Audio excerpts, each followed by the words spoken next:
Good afternoon and welcome to West Palm Beach. We are at Atlantic Aviation. My name is Peter Korns. I'm with NBAA, and I'm here with Shaesta Waiz with Dream Soar. Welcome. Thank you. We are here on static display with Shaesta and the Bonanza Dream Soar aircraft, helping her promote the Dream Soar mission. Shaesta, if you want to tell us a little bit about that. Sure. So, for those of you who didn't tune into the last NBAA Facebook Live, Dream Soar is a nonprofit organization set out to inspire the next generation of STEM, science, technology, engineering, and math, along with aviation professionals. And how we're doing that is along the global route. We are stopping in the various different countries and hosting outreach events for young kids to come out and see the plane and be inspired. Just as you know, business aviation, future success of our industry relies so heavily on the workforce and people that make our industry what it is.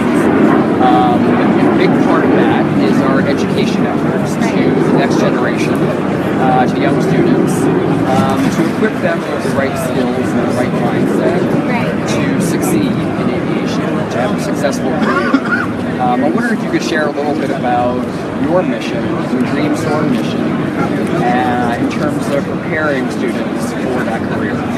So Peter, I started off with the idea that I was going to have a career in the airlines, and business aviation didn't really apply to me, but the more that I understand the aviation industry as a whole, I realize that it's all very well connected. So even though you may want to work for a corporate company or an airline or business aviation, in one way or another, the industry is connected. So I encourage the young generation to kind of inform themselves about the industry as a whole rather than the particular field that they're looking into. But with these outreach events, our goal is to expose our audience to the various different careers. For example, this is general aviation, but it takes business aviation flight planners to find the most optimized route from point A to point B. And then it takes business aviation to coordinate the fuel and the landing fees and so on. So as a general aviation pilot, I could do it myself, but it's going to take a lot of time. And when you have the expertise of someone, a company that does this for a living, it's going to help with time and finances, and it allows me to focus on planning more logistics. It certainly takes a village. I wonder if you could share with us a little bit about your trip. Okay. Some of the complexities and different issues that you had to deal with in planning and preparing for the trip. Absolutely. So, for those of you who've been following us, we have been delayed a couple of times. The reason for that is that this trip just means so much to everybody, especially me. And if you're going to do something, you should do it right. And safety is always the number one factor. So rather than being rushed, we're taking off this year. We are making sure our I's are dotted, our T's are crossed.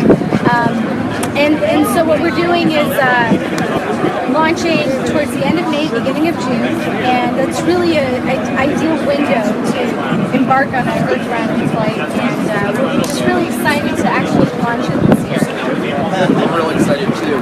A big part of the success of Dream Soar has been, and I think will continue to be, your sponsors and the people that are helping you develop this trip and launch. Can you talk more about that partnership, those partnerships, and how they're helping? Absolutely. So it's fun because when I come to NBAA, it's like a partnership reunion for us because the industry has embraced us so well, and one being actual NBAA for allowing us to be here at the regional forum in West Palm Beach, and again having the aircraft on display and sharing with the audience here who we are. It's opportunities like that that really makes a difference to this organization, and we're connecting with the young kids that are around as well. But we have other partners like Textron Aviation that's out here, Go Rentals, Shelter, and it's cool because we just secured a partnership with Airpool and Air Worldwide, and they're providing some meals along the way, which is really nice, and it's great to meet their team here and just kind of get connected with all of our partners and building partnerships. You mentioned safety, and I wanted to touch on that. Certainly, flying around the world in a single engine aircraft presents its challenges. Does it? What are some of the things that you have dealt with in terms of your training? Things that you're preparing to do to make sure that you are safe in all the stops, the countries, the airspace, everything that you're going to encounter. So really, as the pilot, preparation and knowledge is two key things. The more that I prepare, the more that I'm flying in the airplane, doing these long cross countries, getting an idea of how my body reacts. That's really important. I've learned so much about myself through these cross countries. You have to sit down in a confined space. You just get to know yourself on a whole other level. And just informing myself, reaching out to other past Earth rounders, and them sharing with me, it's very rare that you're going to fly into an airport where the winds are coming down the runway and the winds are calm. So they said go out there, practice crosswind landings. I've experienced, all sorts of IFR, icing, weather conditions, and the more that I expose myself to those various conditions out there, the more better prepared I can be. Maybe if you can talk us through the route. Sure. So you're going to launch from here, from Florida, this spring, late spring. Yes. Where do you head from here?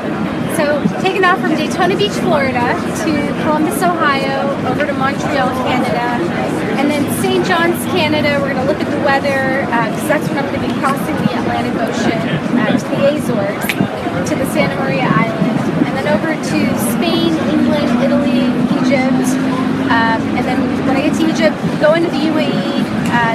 One of our flight planning companies, Hadid's out there, so they're going to have a huge welcome ceremony for us, a big outreach event. And then I go to India, Thailand, Singapore, Indonesia, Australia, over to Christmas Island to get fuel, Hawaii, then over to San Diego, California. And then once when I get to San Diego, the tanks are going to come out and the aircraft will be configuration, and then I'll continue a couple of other stops in the U.S. Great. So this is really an important work. We're so proud of you, so proud of you, Soar, and all the people that helped make this happen. NBAA is super supportive. We will continue to help out in ways we can. We hope that we can have you back in Las Vegas in 2017 base.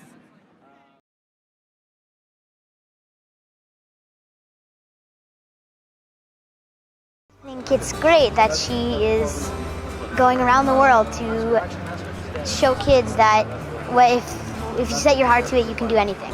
Yeah, she's cool and she's supportive. Yeah, and it's really cool if she's been flying for like a long time and that she's going like around the world.